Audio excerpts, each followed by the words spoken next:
ವೀಕ್ಷಕರೇ ನಮಸ್ಕಾರ. ಇದು ಫಾರ್ಮ್ ಟಿವಿಯ ನೂತನ ಪ್ರಯತ್ನ, ಹೊಸ ಕಾರ್ಯಕ್ರಮಗಳ ಸರಣಿ ಕೃಷಿ ವಾರ್ತೆ. ನಾನು ತ್ರಿಲೋಚನ. ಇದೀಗ ಮುಖ್ಯಾಂಶಗಳನ್ನು ನೋಡಿ ಬರೋಣ. ಪರಿಸರದ ಮೇಲೆ ಅಡ್ಡ ಪರಿಣಾಮ ಉಂಟು ಮಾಡುತ್ತದೆ ಎಂದರೂ ಸಹ ಪೂಸಾ 44 ತಳಿಯನ್ನು ಬಿಡಲು ಸಿದ್ಧವಿಲ್ಲ ಪಂಜಾಬಿನ ರೈತರು. ಭಾರತ ಮತ್ತು ಕೀನ್ಯಾದಲ್ಲಿ ಆಲೂಗಡ್ಡೆ ಬೆಳೆಯ ಹೊಸ ಕ್ರಾಂತಿಗೆ ಪಣತೊಟ್ಟ ಬೇಯರ್ ಮತ್ತು ಸೊಲಿಂಟಾ ಕಂಪನಿಗಳು. ಅಕ್ರಮ ಸಂಗ್ರಹಣೆ ಮತ್ತು ಬೆಲೆ ಏರಿಕೆಯನ್ನು ನಿಯಂತ್ರಿಸಲು ತೊಗರಿ ಮತ್ತು ಕಡಲೆ ದಾಸ್ತಾನಿಗೆ ಮಿತಿಯನ್ನು ನಿಗದಿಪಡಿಸಿದ ಸರ್ಕಾರ. ರಾಸಾಯನಿಕಗಳ ಬಳಕೆಗೆ ನಿರ್ಬಂಧದ ಪರಿಣಾಮ ಭಾರತದ ಚಹಾಗೆ ರಫ್ತಿನ ಭಾಗ್ಯ. ಇದೀಗ ವಾರ್ತೆಗಳ ವಿವರ. ಪರಿಸರದ ಮೇಲೆ ಅಡ್ಡ ಪರಿಣಾಮ ಉಂಟು ಮಾಡುತ್ತದೆ ಎಂದರೂ ಸಹ ಪೂಸಾ 44 ತಳಿಯನ್ನು ಬಿಡಲು ಸಿದ್ಧವಿಲ್ಲ ಪಂಜಾಬಿನ ರೈತರು. ಪೂಸಾ 44 ದೀರ್ಘಾವಧಿಯ ಭತ್ತದ ತಳಿ, ಅಧಿಕ ಇಳುವರಿ ಕೊಡುವ ತಳಿಯಾಗಿ ಪಂಜಾಬ್, ಹರಿಯಾಣದ ರೈತರಲ್ಲಿ ಈ ತಳಿ ಬಹು ಪ್ರಸಿದ್ಧಿ ಪಡೆದುಕೊಂಡಿದೆ. ಆದರೆ ಅಧಿಕ ಇಳುವರಿಗಾಗಿ ರೈತರು ಅಧಿಕ ನೀರು, ಗೊಬ್ಬರವನ್ನು ಕೂಡ ಕೊಡಬೇಕಾಗುತ್ತದೆ.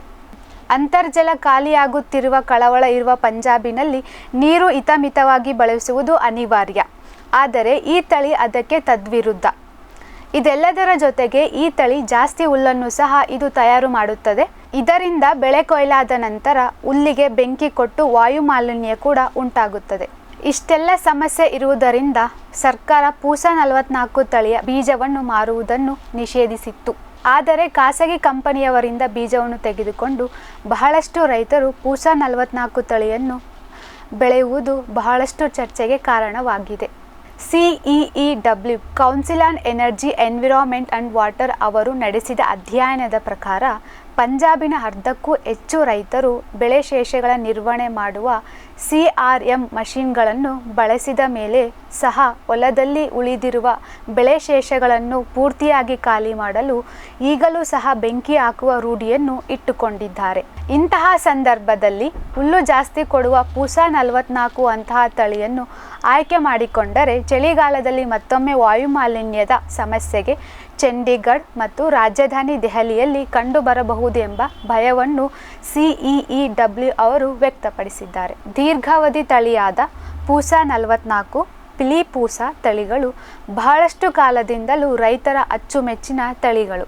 ಒಳ್ಳೆಯ ಇಳುವರಿ ಕೊಡುವುದರಿಂದ ಸರ್ಕಾರದ ಆದೇಶದ ಹೊರತಾಗಿಯೂ ಅನೇಕ ರೈತರು ಈ ತಳಿಗಳನ್ನು ಇವತ್ತಿಗೂ ಬೆಳೆಯುತ್ತಿದ್ದಾರೆ. ಬಾಕಿ ತಳಿಗಳಿಗೆ ಹೋಲಿಸಿದರೆ ಪೂಸಾ 44 ತಳಿಯು ಎಕರೆಗೆ ಸುಮಾರು 2 ಟನ್ ಹೆಚ್ಚಿಗೆ ಹುಲ್ಲನ್ನು ನೀಡುತ್ತದೆ. ಅಂದರೆ 2 ಟನ್ ಹೆಚ್ಚು ಹುಲ್ಲನ್ನು ರೈತರು ಸುಡುತ್ತಿದ್ದಾರೆ. ಅದಕ್ಕಾಗಿಯೇ 2023 ಅಕ್ಟೋಬರ್ನಲ್ಲೇ ರಾಜ್ಯ ಸರ್ಕಾರ ಇದರ ಬೀಜವನ್ನು ವಿತರಣೆ ಮಾಡುವುದನ್ನು ನಿಲ್ಲಿಸುವುದು, ಒಳ್ಳೆಯ ಇಳುವರಿ ನೀಡುವ 9 ಕಡಿಮೆ ಅವಧಿ ತಳಿಗಳನ್ನು ಬೆಳೆಯುವುದನ್ನು ಉತ್ತೇಜಿಸಿತ್ತು. ಇಷ್ಟಾದರೂ ಸಹ ಪೂಸಾ 44 ತಳಿಯನ್ನು ಹೆಚ್ಚು ರೈತರು ಹಾಕುತ್ತಿರುವುದು ಇನ್ನು ಕಳವಳಕಾರಿಯಾಗಿದೆ. ಭಾರತ ಮತ್ತು ಕೀನ್ಯಾದಲ್ಲಿ ಆಲೂಗಡ್ಡೆ ಬೆಳೆಯ ಹೊಸ ಕ್ರಾಂತಿಗೆ ಪಣತೊಟ್ಟ ಬೇಯರ್ ಮತ್ತು ಸೊಲಿಂಟಾ ಕಂಪನಿಗಳು. ಬೇಯರ್ ಮತ್ತು ಸೊಲಿಂಟಾ ಕಂಪನಿಗಳು ಹೊಸ ಒಪ್ಪಂದಕ್ಕೆ ಸಹಿ ಹಾಕಿದ್ದು, ಈ ಒಪ್ಪಂದದ ಪ್ರಕಾರ ಆಲೂಗಡ್ಡೆಯ ನಿಜ ಬೀಜ ಟ್ರೂ ಪೊಟ್ಯಾಟೊ ಸೀಡ್ಗಳನ್ನು ಭಾರತ ಮತ್ತು ಕೀನ್ಯಾದ ರೈತರಿಗೆ ವಿತರಿಸಲು ನಿರ್ಧರಿಸಿದೆ. ಸಣ್ಣ ರೈತರಿಗೂ ಸಹಿತ ರೋಗರಹಿತ ಉತ್ತಮ ಇಳುವರಿ ನೀಡುವ ಒಳ್ಳೆಯ ಹೈಬ್ರಿಡ್ ತಳಿಗಳ ನಿಜ ಬೀಜವನ್ನು ನೀಡಿ ಇಳುವರಿ ಮತ್ತು ರೈತರ ಆರ್ಥಿಕತೆಯನ್ನು ಹೆಚ್ಚಿಸುವುದು ಈ ಕಂಪನಿಗಳ ಮೂಲ ಉದ್ದೇಶವಾಗಿದೆ. ಸೊಲಿಂಟಾ ಕಂಪನಿಯು ಬಟಾಟೆಯ ಸಂಕರಣ ತಳಿಗಳನ್ನು ಅಭಿವೃದ್ಧಿಪಡಿಸುತ್ತಿದ್ದು, ಈ ತಳಿ ವಿಜ್ಞಾನದ ಮಾಹಿತಿ ಮತ್ತು ಸಂಶೋಧನೆಗಳನ್ನು ಸೊಲಿಂಟಾ ಬೇಯರ್ನೊಂದಿಗೆ ಹಂಚಿಕೊಳ್ಳಲಿದೆ. ಸಾಂಪ್ರದಾಯಿಕವಾಗಿ ರೈತರು ಪ್ರತಿ ಹೆಕ್ಟರ್ಗೆ 2500 ಕಿಲೋಗ್ರಾಮಿನಷ್ಟು ಆಲೂಗಡ್ಡೆಯನ್ನು ಬಿತ್ತನೆ ಬೀಜವಾಗಿ ಬಿತ್ತುತ್ತಿದ್ದಾರೆ.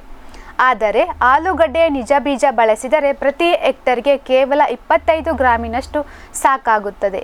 ಈ ತಂತ್ರಜ್ಞಾನ ಮತ್ತು ಅಧಿಕ ಇಳುವರಿ ನೀಡುವ ಟ್ರೂ ಪೊಟ್ಯಾಟೊ ಸೀಡ್ ಸೊಲಿಂಟಾದ ಬಳಿ ಲಭ್ಯವಿದ್ದು, ಸೊಲಿಂಟಾ ಕಂಪನಿ ನೀಡಿದಂತಹ ಆಲೂಗಡ್ಡೆ ನಿಜ ಬೀಜಗಳನ್ನು ಕೀನ್ಯಾ ಮತ್ತು ಭಾರತದಲ್ಲಿ ರೂಪಿಸಿರುವ ತನ್ನ ವಿಶಾಲ ರೈತ ಸಮೂಹಕ್ಕೆ ಇವುಗಳನ್ನು ತಲುಪಿಸುವ ಕೆಲಸವನ್ನು ಬೇಯರ್ ಕಂಪನಿ ಮಾಡಲಿದೆ. ಇದುವರೆಗೂ ಬಟಾಟೆಯ ಪೂರ್ತಿ ಗಡ್ಡೆಗಳನ್ನು ಬಳಸಿ ಕೃಷಿ ಮಾಡುತ್ತಿದ್ದ ರೈತರಿಗೆ ಹೆಚ್ಚಿಗೆ ಖರ್ಚಿನ ಜೊತೆಗೆ ಗಡ್ಡೆ ಕೊಳೆಯುವ, ಗಡ್ಡೆಯಿಂದಲೇ ರೋಗ ಕೀಟ ಪ್ರಸಾರವಾಗುವಂತಹ ತೊಂದರೆಗಳು ಎದುರಾಗುತ್ತಿದ್ದವು. ಬಟಾಟೆಯ ನಿಜ ಬೀಜವನ್ನು ಬಳಸುವುದರಿಂದ ಇವೆಲ್ಲವನ್ನು ಹತೋಟಿಯಲ್ಲಿಡಲು ಸಾಧ್ಯವಿದ್ದು, 2 ಖಾಸಗಿ ಕಂಪನಿಗಳ ಒಪ್ಪಂದದಿಂದ ಸಣ್ಣ ರೈತರಿಗೂ ಸಹ ಉತ್ತಮ ಬೀಜ ತಂತ್ರಜ್ಞಾನ ದೊರೆಯಲಿದ್ದು, ಭಾರತ ಮತ್ತು ಕೀನ್ಯಾ ದೇಶದಲ್ಲಿ ಮುಂಬರುವ ವರ್ಷಗಳಲ್ಲಿ ಆಲೂಗಡ್ಡೆ ಕೃಷಿ ಸುಸ್ಥಿರತೆಯೆಡೆಗೆ ಸಾಗಲಿದೆ ಎಂದು ಆಶಿಸಲಾಗಿದೆ. ಅಕ್ರಮ ಸಂಗ್ರಹಣೆ ಮತ್ತು ಬೆಲೆ ಏರಿಕೆಯನ್ನು ನಿಯಂತ್ರಿಸಲು ತೊಗರಿ ಮತ್ತು ಕಡಲೆ ದಾಸ್ತಾನಿಗೆ ಮಿತಿಯನ್ನು ನಿಗದಿಪಡಿಸಿದ ಸರ್ಕಾರ. ಬರ ಮತ್ತು ಪ್ರತಿಕೂಲ ಹವಾಮಾನದಿಂದ ಇಂದಿನ ವರ್ಷ ಬೇಳೆಕಾಳು ಬೆಳೆಗಳ ಇಳುವರಿ ಕೂಡ ಗಣನೀಯವಾಗಿ ಕಡಿಮೆಯಾಗಿದ್ದು, ಇವತ್ತಿಗೆ ತೊಗರಿ ಮತ್ತು ಕಡಲೆಯ ಬೆಲೆ ಮತ್ತು ಬೇಡಿಕೆ 2 ಗಗನಕ್ಕೇರಿವೆ. ಈ ಸಂದರ್ಭದಲ್ಲಿ ಹೆಚ್ಚು ದಾಸ್ತಾನನ್ನು ಇಟ್ಟುಕೊಂಡು ಕಾನೂನು ಬಾಹಿರವಾಗಿ ಹೆಚ್ಚಿನ ಬೆಲೆಗೆ ಮಾರುವುದನ್ನು ತಪ್ಪಿಸಲು ಕೇಂದ್ರ ಸರ್ಕಾರ ತೊಗರಿ ಮತ್ತು ಕಡಲೆ ದಾಸ್ತಾನಿಗೆ ಮಿತಿಯನ್ನು ತರಲು ನಿರ್ಧರಿಸಿದೆ. ಈ ಮಿತಿಯು ಸಗಟು ಚಿಲ್ಲರೆ ವ್ಯಾಪಾರಿಗಳಿಗೆ, ಆಮದು ಮಾಡಿಕೊಳ್ಳುವವರಿಗೆ ಮತ್ತು ದಲ್ಲಾಳಿಗಳಿಗೂ ಸಹ ಅನ್ವಯಿಸುತ್ತದೆ. ದಾಸ್ತಾನು ಮಿತಿಯು ಮುಂದಿನ ಕೊಯ್ಲು ಅಂದರೆ ಅಕ್ಟೋಬರ್ವರೆಗೆ ಮುಂದುವರಿಯಲಿದೆ. ಅಲ್ಲಿಯವರೆಗೆ ಚಿಲ್ಲರೆ ವ್ಯಾಪಾರಿಗಳು 5 ಮೆಟ್ರಿಕ್ ಟನ್ ಮತ್ತು ಸಗಟು ವ್ಯಾಪಾರಿಗಳು 200 ಮೆಟ್ರಿಕ್ ಟನ್ನಷ್ಟು ತೊಗರಿ ಮತ್ತು ಕಡಲೆ ದಾಸ್ತಾನು ಮಾಡಲು ಯಾವುದೇ ಅಡ್ಡಿ ಇಲ್ಲ. ಸಾಮಾನ್ಯವಾಗಿ ಎಲ್ಲ ವ್ಯಾಪಾರಿಗಳು ಸಹ ತಮ್ಮಲ್ಲಿರುವ ದಾಸ್ತಾನಿನ ಲೆಕ್ಕವನ್ನು ವಾರಕ್ಕೊಮ್ಮೆ ತಪ್ಪದೆ ಸರ್ಕಾರಕ್ಕೆ ನೀಡಬೇಕು. ಆದರೆ ಮಾರುಕಟ್ಟೆಯಲ್ಲಿ ಬೇಳೆಕಾಳುಗಳ ಕೊರತೆಯನ್ನು ಗುರುತಿಸಿ ವಾರಕ್ಕೆ 2 ಬಾರಿ ದಾಸ್ತಾನಿನ ಲೆಕ್ಕವನ್ನು ನೀಡುವಂತೆ ಏಪ್ರಿಲ್ನಲ್ಲಿ ಕೇಂದ್ರ ಸರ್ಕಾರ ಆದೇಶಿಸಿತ್ತು. ಜೊತೆಗೆ ಹಳದಿ ಬಟಾಣಿಯ ಮೇಲಿನ ಆಮದು ಸುಂಕವನ್ನು ಸಹ ರದ್ದುಪಡಿಸಿತ್ತು.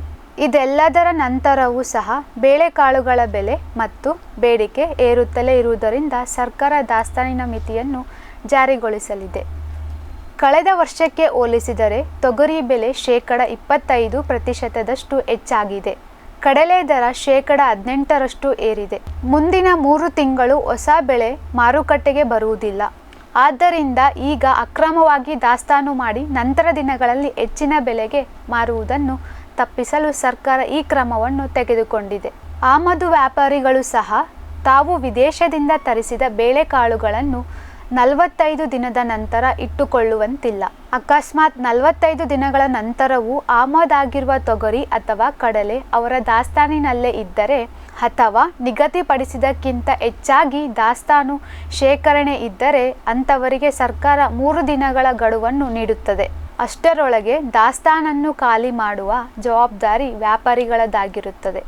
ಇಲ್ಲದಿದ್ದರೆ ಅಂಥವರ ಲೈಸೆನ್ಸನ್ನು ರದ್ದು ಮಾಡುವಂತಹ ಕಠಿಣ ಕ್ರಮಕ್ಕೆ ಸರ್ಕಾರ ಮುಂದಾಗುತ್ತದೆ ಎಂದು ಸರ್ಕಾರ ಆದೇಶವನ್ನು ಹೊರಡಿಸಿದೆ.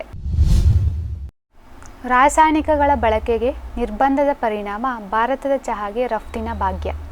ಭಾರತ ಸರ್ಕಾರ ಚಹಾ ಬೆಳೆಯಲ್ಲಿ ರಾಸಾಯನಿಕ ಬಳಕೆಯನ್ನು ಕಡಿಮೆ ಮಾಡುವಲ್ಲಿ ಕಟ್ಟುನಿಟ್ಟಿನ ಕ್ರಮಗಳನ್ನು ರೂಪಿಸಿದ್ದು, ಇದೀಗ ವಿದೇಶಿ ಮಾರುಕಟ್ಟೆಯಲ್ಲಿ ಅದರಲ್ಲೂ ಬಹುಮುಖ್ಯವಾಗಿ ಇರಾನ್ ಮತ್ತು ಇರಾಕಿನಲ್ಲಿ ಭಾರತ ಚಹಾ ಎಲೆಗೆ ಒಳ್ಳೆಯ ಬೇಡಿಕೆ ಬಂದಿದೆ. ಈ ಬಾರಿ ಒಳ್ಳೆಯ ಇಳುವರಿ ನಿರೀಕ್ಷೆಯಲ್ಲಿರುವ ರೈತರಿಗೆ ಈ ಸುದ್ದಿ ಉತ್ತಮ ಲಾಭ ದೊರಕುವ ಸಂಭವವನ್ನು ಹೆಚ್ಚಿಸಿದೆ. FSSAI food safety and standard authority of India ಇಂದಿನ ವರ್ಷ ನವೆಂಬರ್ 1ರಂದು ಎಲ್ಲ ಪರೀಕ್ಷಾ ಕೇಂದ್ರಗಳಿಗೆ ಚಹಾದಲ್ಲಿ ಬಳಸಲಾಗುತ್ತಿರುವ ನಿಷೇಧಿತ ರೋಗನಾಶಕಗಳನ್ನು ಪತ್ತೆ ಹಚ್ಚಲು ಆದೇಶ ನೀಡಿತ್ತು. ಪರೀಕ್ಷಾ ಕೇಂದ್ರಗಳ ವರದಿಯ ಪ್ರಕಾರ FSSAIನ ಸೂಚನೆಯ ಮೇರೆಗೆ ಭಾರತೀಯ ಚಹಾ ಸಮಿತಿ ಸುಮಾರು 20 ರಾಸಾಯನಿಕಗಳನ್ನು ಚಹಾ ಬೆಳೆಯಲ್ಲಿ ಬಳಸುವುದನ್ನು ದೇಶಾದ್ಯಂತ ನಿಷೇಧಿಸಿತ್ತು. ಈ ಬೆಳವಣಿಗೆಯ ಪರಿಣಾಮ ಈ ಬಾರಿ ಕೊಯ್ಲಾದ ಚಹಾ ಎಲೆಗಳಲ್ಲಿ ರಾಸಾಯನಿಕಗಳ ಅಂಶ ಕಡಿಮೆ ಇರುವುದು ರಫ್ತಿಗೆ ಸಹಾಯ ಮಾಡಿದೆ. ಯುರೋಪ್ ದೇಶಗಳಲ್ಲಿ ಭಾರತದ ಚಹಾ ಎಲೆಗಳಿಗೆ ಸದ್ಯಕ್ಕೆ ಅಷ್ಟೊಂದು ಬೇಡಿಕೆ ಇಲ್ಲ. ಚಹಾ ಬೆಳೆಗಾರರು ಶಿಫಾರಸು ಮಾಡಿರುವ ಶಿಲೀಂಧ್ರನಾಶಕಗಳನ್ನು ಮಾತ್ರ ಉಪಯೋಗಿಸಿದರೆ ಭಾರತದ ಚಹಾ ಎಲೆಗಳಿಗೆ ಅಲ್ಲಿಯೂ ಸಹ ಹೆಚ್ಚಿನ ಬೇಡಿಕೆ ಬರಲಿದೆ ಎನ್ನುತ್ತಾರೆ ಭಾರತದ ಚಹಾ ರಫ್ತುದಾರ ಸಂಘದ ಅಧ್ಯಕ್ಷರಾದ ಅಂಶುಮನ್ ಕನೋರಿಯಾ. ಭಾರತದ ಚಹಾ ಮಂಡಳಿಯ ಅಂಕಿಅಂಶದ ಪ್ರಕಾರ ಈ ವರ್ಷದ ಮೊದಲ 3 ತಿಂಗಳಲ್ಲಿ ಇಂದಿನ ವರ್ಷಕ್ಕೆ ಹೋಲಿಸಿದರೆ 33% ಹೆಚ್ಚು ಚಹಾ ಎಲೆ ಅಂದರೆ ಒಟ್ಟಾರೆ 64.63 ಮಿಲಿಯನ್ ಟನ್ನಷ್ಟು ವಿದೇಶಕ್ಕೆ ರಫ್ತಾಗಿದೆ. ಚಹಾ ಬೆಳೆಯಲ್ಲಿ ರಾಸಾಯನಿಕದ ಬಳಕೆಯನ್ನು ನಿಯಂತ್ರಿಸಿದ್ದೇ ಆದರೆ ಇನ್ನೂ ಹೆಚ್ಚಿನ ಬೇಡಿಕೆ ಮತ್ತು ಬೆಲೆಯನ್ನು ಮುಂದಿನ ದಿನಗಳಲ್ಲಿ ಭಾರತದ ರೈತರು ನಿರೀಕ್ಷಿಸಬಹುದು ಎನ್ನುವುದು ಹಲವು ತಜ್ಞರ ಅಭಿಪ್ರಾಯ. ಕೊನೆಯಲ್ಲಿ ಮತ್ತೊಮ್ಮೆ ಮುಖ್ಯಾಂಶಗಳು. ಪರಿಸರದ ಮೇಲೆ ಅಡ್ಡ ಪರಿಣಾಮ ಉಂಟು ಮಾಡುತ್ತದೆ ಎಂದರೂ ಸಹ ಪೂಸಾ 44 ತಳಿಯನ್ನು ಬಿಡಲು ಸಿದ್ಧವಿಲ್ಲ ಪಂಜಾಬಿನ ರೈತರು. ಭಾರತ ಮತ್ತು ಕೀನ್ಯಾದಲ್ಲಿ ಆಲೂಗಡ್ಡೆ ಬೆಳೆಯ ಹೊಸ ಕ್ರಾಂತಿಗೆ ಪಣತೊಟ್ಟ ಬೇಯರ್ ಮತ್ತು ಸೊಲಿಂಟಾ ಕಂಪನಿಗಳು. ಅಕ್ರಮ ಸಂಗ್ರಹಣೆ ಮತ್ತು ಬೆಲೆ ಏರಿಕೆಯನ್ನು ನಿಯಂತ್ರಿಸಲು ತೊಗರಿ ಮತ್ತು ಕಡಲೆ ದಾಸ್ತಾನಿಗೆ ಮಿತಿಯನ್ನು ನಿಗದಿಪಡಿಸಿದ ಸರ್ಕಾರ. ರಾಸಾಯನಿಕಗಳ ಬಳಕೆಗೆ ನಿರ್ಬಂಧದ ಪರಿಣಾಮ ಭಾರತದ ಚಹಾಗೆ ರಫ್ತಿನ ಭಾಗ್ಯ. ಇದು ಇವತ್ತಿನ ಕೃಷಿ ಸುದ್ದಿಯಾಗಿದ್ದು, ಕೃಷಿಯ ನಿರಂತರ ಕಾರ್ಯಕ್ರಮಗಳನ್ನು ವೀಕ್ಷಿಸಲು ಫಾರ್ಮ್ ಟಿವಿಯನ್ನು ಹಾಕಿಕೊಳ್ಳಿ. ನಮಸ್ಕಾರ.